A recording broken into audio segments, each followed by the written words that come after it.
Alors, point 2. Tu n'auras pas d'autre Dieu, commandement. Alors, ce qui est intéressant dans celui-là, c'est qu'il sous-entend qu'il y a d'autres dieux. Donc ça, au moins, c'est intéressant. Et ça ramène à ce que j'expliquais dans les films précédents, que la chose la plus difficile, effectivement, quand on veut s'éveiller, c'est qu'on a beau faire ce nettoyage. Imaginez que vous rencontrez les meilleurs chamans, vous faites une transmutation directe, vous arrivez vraiment à vous christifier plus ou moins, mais vous allez voir que ce qui est difficile après, c'est d'aller recôtoyer les gens qui sont dans la matrice. Alors, c'est pour ça qu'il y en a qui vont et qui restent pendant des années dans des grottes et puis qui veulent plus se côtoyer que les autres parce qu'ils deviennent tellement sensibles que dès qu'ils se côtoient avec les autres, pof, comme on dit tous des éponges, eh bien en fait ils se refont réinfluencer. Après moi je dis que c'est que les chevaliers du Christ justement ils doivent trouver un équilibre, à savoir s'isoler, se recharger, aller se mélanger ok un peu, mais chacun doit trouver ses limites, à savoir c'est quoi ses limites, c'est quand on commence à douter effectivement de tous les piliers des mondes divins qui sont à l'opposé des piliers du monde dit patriarcat. Et encore une fois, le patriarcat n'a rien à voir avec le masculin. C'est une culture sadomaso qui est à l'opposition des mondes divins. Mais ça ramène à ça, et c'est très difficile. Et c'est pour ça que les Esséniens, où vivait celui qu'on appelle Jésus-Christ, mais qui ne s'appelait pas comme ça, eh bien, ils faisaient des sectes. Les Esséniens étaient une secte, c'est-à-dire ce n'était pas un mot péjoratif comme maintenant, parce que maintenant en France, gourou c'est péjoratif, secte c'est péjoratif, mais c'est parce qu'encore une fois, c'est parce que la France est la fille aînée de l'Église et que même dans le vocabulaire ça se retrouve, et que donc, non, ce que faisaient ces gens, c'est qu'ils avaient compris ça, alors ils se sectarisaient, ils s'enfermaient, et ils ne voulaient pas avoir de contact avec les autres, parce que chaque fois les autres les tiraient chaque fois vers le bas. Moi, je dis qu'il faut trouver un équilibre, mais c'est vrai que c'est ça qui est très difficile. Et c'est un truc qu'on nous reproche souvent. C'est là où il y a la plus grosse friction avec le nouvel âge dans ce que j'enseigne. C'est que moi, je parle de la théorie des réseaux. Et je dis où vous êtes connecté au monde divin, où vous êtes connecté à la matrice de souffrance dite patriarcale. Et bien qu'on passe tous de l'un à l'autre, de l'une à l'autre, chaque fois qu'on sent qu'on est sous l'influence effectivement des valeurs et modes de vie et croyances des modes patriarcales, et bien clac, il faut vraiment sortir son épée soi-même dans sa tête et vraiment dire niet, niet, niet, niet, je n'ai même pas commencé à y penser. Mais c'est vrai que c'est difficile. Et c'est là que la plupart des gens ont le plus dur. Pendant 2 ans, on a ouvert une école aux Canaries où on est arrivé à des moyens extraordinaires pour guérir les gens. C'est là qu'on a appris effectivement comment faire avec ces entités et qu'on a réalisé que les entités, c'était pour finir nos meilleurs amis parce qu'elles sont là pour nous montrer où travailler. Et que surtout qu'en fait, si elles veulent rentrer dans nous, c'est parce qu'on est fait pour les aspirer et que nos cellules, c'est la manière de rentrer à la maison. On a réalisé que en gros 19 personnes sur 20 terminaient le stage ravis, mais une fois qu'ils rentraient dans leur vie normale, comme ils ne mettaient pas en application ce qu'ils avaient décidé, c'est-à-dire s'éloigner de la plupart des gens qui ne sont pas dans cette démarche, et le piège principal c'est tout de suite je vais sauver ma famille, je vais sauver mes amis, mais en général ça ne marche pas. Et donc en fait, en voulant aller leur communiquer, en voulant aller les convaincre que tout ça c'était juste, mais ils se faisaient de nouveau entre guillemets influencés par les énergies de l'autre réseau, et puis pour finir ils tombaient encore plus bas qu'avant, et puis tout d'un coup ils étaient déçus de ce qu'on leur avait appris. C'est pas arrivé à tout le monde, mais c'est arrivé à beaucoup, je le reconnais. Et c'est vrai que c'est ça qui est difficile, c'est une des choses les plus dures, parce que je comprends, les gens ont peur de lâcher le bord de la piscine, et le bord de la piscine, eh bien c'est tout l'émotionnel agréable qu'on a dès qu'on fréquente les gens qui sont dans cette matrice, parce que la matrice nous tient vers ça. Et donc ils croient, ah je me sens bien avec toi, ils se sentent bien dans leur ancien milieu, ils se sentent bien, puis ils nous téléphonent et ils disent qu'on est trop dans le jugement. Ben, je vous explique, chaque fois je leur explique tout ça, je sais que c'est difficile, c'est ça, c'est l'épée qui tranche, chacun doit trouver son équilibre, pour pouvoir effectivement rester centré sur sa divinité. Et c'est ça qui est très difficile, c'est lâcher le bord de la piscine, et chacun doit voir effectivement comment est-ce qu'il se raccorde à ce réseau patriarcal sadomaso, et la plupart du temps c'est par les relations sociales. Voilà. On ne peut pas servir 2 dieux à la fois, on ne peut pas servir 2 réseaux à la fois. C'est pas possible. Et surtout le réseau entre guillemets patriarcal et le réseau des lois divines de la loi nature. Pourquoi? Parce que ces lois sont opposées. Et du coup, ben, c'est comme si vous utilisez deux forces qui vont dans un sens, dans un autre. Alors au début, effectivement, c'est pas facile. Comme je vous donnais l'exemple tout à l'heure, c'est même la chose la plus difficile, parce qu'il y a une espèce de traversée du désert, et qu'en fait, se raccrocher au réseau, à ce réseau patriarcal, à cette matrice, c'est très agréable, c'est sécurisant, c'est chaud. Et on m'a rappelé, mon dernière cérémonie, on dit oui mais c'est chaud comme l'enfer, c'est pour ça qu'on vous dit gentiment, vous vivez en enfer en fait. C'est un enfer quand même vachement paradisiaque quand même, on est bien d'accord. C'est pour ça que tout ce qui est au-dessus c'est encore mieux, enfin au-dessus, on se comprend, c'est des images parce qu'il n'y a pas dessus, il n'y a pas de bas. Je dis au-dessus mais bon, déjà la terre elle tourne, alors parfois on est au-dessus, parfois on est en bas, en fait tout ça c'est relatif. Et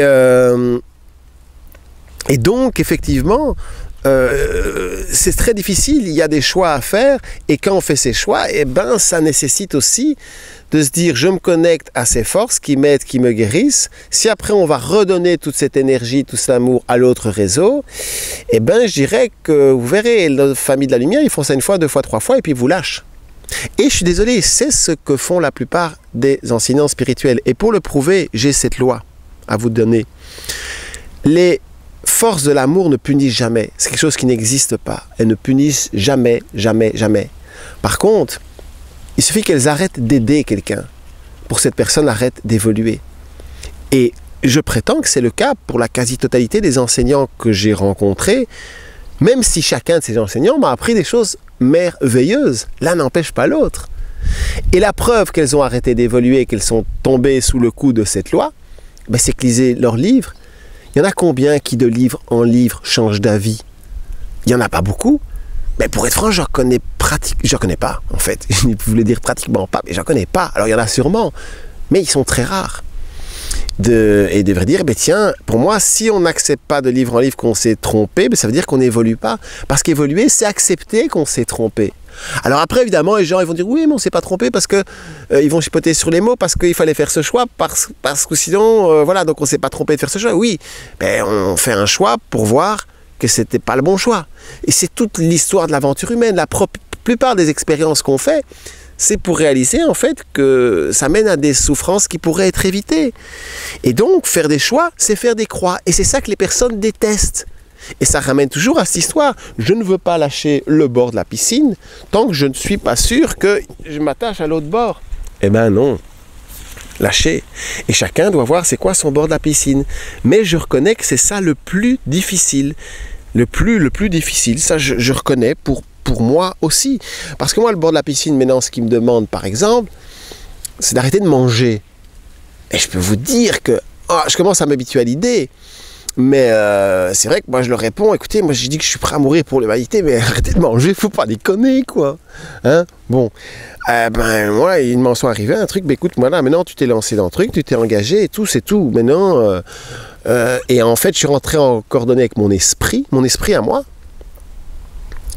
qui m'a dit, écoute, c'est très simple. Toi-même, tu as programmé tes corps à ce que tu as demandé à des amis de l'invisible de te tuer si effectivement tu n'évolues pas assez vite. Parce qu'alors, tu feras ta mission et tu viendras aider l'Alliance, mais à travers la mort. Mais l'idéal, c'est de le faire à travers la vie, parce que c'est beaucoup plus amusant. Et beaucoup plus efficace aussi. Mais je dis que voilà, je reconnais que c'est vraiment, c'est pas facile, c'est vraiment la chose la plus difficile, c'est vrai. Et donc, on ne peut pas servir de Dieu à la fois, et donc, je le répète, parce que faire attention aux tièdes, et donc aux passifs qu'on trouve beaucoup dans le Nouvel Âge, ou dans les religions qui attendent effectivement que Dieu vienne tout arranger. Car la création ne sait pas très bien quoi en faire. Je ne l'ai pas assez développé, c'est pour ça que je fais cette rajoute. Effectivement, le gouvernement mondial invisible, et quelque part, il est là pour créer de plus en plus d'injustice, pour qu'à un moment, on se dit, mais c'est pas possible, il faut réagir, on ne va pas se laisser faire. Alors, réagir, il y a plein de mots qu'on ne peut plus utiliser dans le Nouvel Âge. On ne peut pas dire réagir, on ne peut pas dire je, on ne peut pas dire moi. Et alors les gens qui chipotent et qui est là, qui m'envoient des mails, oui mais tu dis je, tu dis on, tu dis moi. Moi je dis arrêtez de chipoter quoi, vraiment arrêtez de chipoter. Et si vous chipotez sur la forme, c'est parce que c'est le fond qui vous dérange. Et c'est le fond qui compte surtout plus que jamais maintenant quoi. La forme, je veux dire, bon, soit, ça a son importance aussi, mais le fond passe avant tout. Et par rapport à s'attacher au bord de la piscine, il faut faire attention au cybermonde. Je reconnais que moi aussi, je suis accro à Internet, et parfois, j'ai le cafard, et puis hop, voilà, je branche sur Internet, et le cafard passe. Pourquoi le cafard passe? Parce qu'en fait, j'avais le cafard parce qu'il y a quelque chose qui n'allait pas, ou parce que j'étais fatigué. Moi, c'est souvent quand je suis fatigué, alors je devrais aller dormir. Et d'un coup, j'ai envie de manger, j'ai envie de regarder la télé. Pourquoi? Parce qu'en fait, mon être divin, il a besoin d'une certaine énergie que pour garder la tête hors de l'eau, hors des marais émotionnels, d'accord? Et donc, eh bien, j'ai le cafard, c'est quoi? Eh bien, au lieu de faire quelque chose de réénergisant, de dormir, je sais pas, de danser, de faire du sport, prendre une bonne douche froide, de méditer ou quoi, eh bien, la facilité, Shatan, ça veut dire la facilité en hébreu, donc ce qui est Satan, effectivement, c'est de choisir une voie plus facile, et donc, tout d'un coup, regarder la télé ou quoi. Et pourquoi on n'a plus ce cafard? Parce que la télé et Internet va nous rebrancher à la matrice. Et donc, le cafard va disparaître parce que notre être divin, gloup, il ne va plus être là pour avoir le cafard. Enfin, vous comprenez, c'est notre autre, entre guillemets, entité, projection astrale de nous-mêmes qui prend le dessus. Alors après, on est tout content. Mais non, c'est pas pour ça qu'il faut s'interdire de faire Internet. Ce qu'il faut, c'est surtout voilà, rien n'est bon, rien n'est mauvais, mais le considérer ainsi le rend comme tel. Je ne sais plus qui disait ça, mais je suis tout à fait d'accord. Et un autre, je crois que c'est Oscar Wilde, disait, pour résister à la tentation, le mieux c'est d'y céder. Moi, je trouve ça relativement juste. Et donc, il faut trouver, voilà, un entre-deux. Moi, je ne suis pas trop dur avec moi. Surtout que maintenant, là, j'essaie de manger le moins possible et tout. Et bon, voilà, faut pas arrêter tout en même temps non plus. Trouver un équilibre, mais essayer de ne pas tomber dans la soupe. Parce que quand on passe des heures et des heures et des heures et des heures sur Internet, sur Facebook, non, il y a un truc de plus naturel. Et après, voilà, chacun doit trouver c'est quoi son bord de la piscine, mais le superbond, je ne suis pas contre non plus, c'est un accélérateur d'évolution, même Facebook, je suis désolé, c'est un accélérateur d'évolution, et ça dépend surtout de la manière dont on les utilise. Voilà, ça c'est pour « tu n'auras pas d'autre Dieu », et oui, et aussi qu'il faut choisir entre ces deux réalités. Alors, ou la réalité du karma qu'il y a sur Terre, où les âmes ont signé, ou la réalité du pardon, d'accord, qu'il y a dans les mondes divins. On ne peut pas faire les deux, ça ne va pas. Je vous ai dit la fois passée que c'est vrai que pour annuler la loi du karma, prenez une petite bougie, il dit je renie la loi du karma, mais j'étais un peu rapide en besogne. À savoir que on efface la loi du karma, si à un moment on dit ok, je regrette vraiment d'avoir servi tout ça, et puis on efface la ardoise, si la personne ne recommence plus, ou du moins qu'elle tend vers ça de toutes ses forces, et qu'elle fait vraiment des efforts le plus fort possible, qu'elle tendre. Moi j'aime bien tendre vers. Et puis parfois on se tend, et puis parfois on redescend entre guillemets, on se relâche, parce qu'on ne peut pas être tendu tout le temps. On verra dans le commandement suivant. Voilà, ça c'était pour tu n'auras pas d'autre Dieu. Alors, point 3. Troisième commandement. Souviens-toi du jour du repos pour le sanctifier. Donc moi, je vois ça comme ça.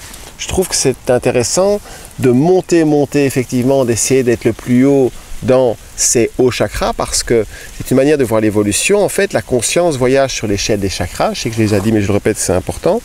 Et la plupart des gens en nouvel âge, voilà, ils restent uniquement dans les chakras du haut. Pourquoi? Parce qu'ils ne veulent surtout pas explorer leur chakra du bas. Et donc, dès qu'il y a tout d'un coup quelqu'un qui s'énerve, c'est « Oh, tu as des ondes négatives, Non, c'est parce que ça réveille leur propre violence en eux qu'ils ne veulent pas entendre. Okay? Donc, ce qui est important, c'est que la conscience voyage sur l'échelle des chakras et qu'on aille en fait prendre de la conscience dans le haut, les hauts chakras, et l'amener dans les bas chakras. Pendant 5-6 jours, on monte, et puis après on descend, et là chacun peut utiliser cette technique pour descendre, pour aller explorer les bas chakras, mais c'est important, très important de faire ça. Voilà, ne pas rester coincé dans les hauts chakras. Mais effectivement, quand on va dans ces bas chakras, eh bien, il faut aller explorer plein de parties de nous-mêmes qui ne sont pas vraiment heureuses, et il faut aller tout simplement les écouter pour rassurer tous ces chakras. Rassurer, nourrir tous ces chakras.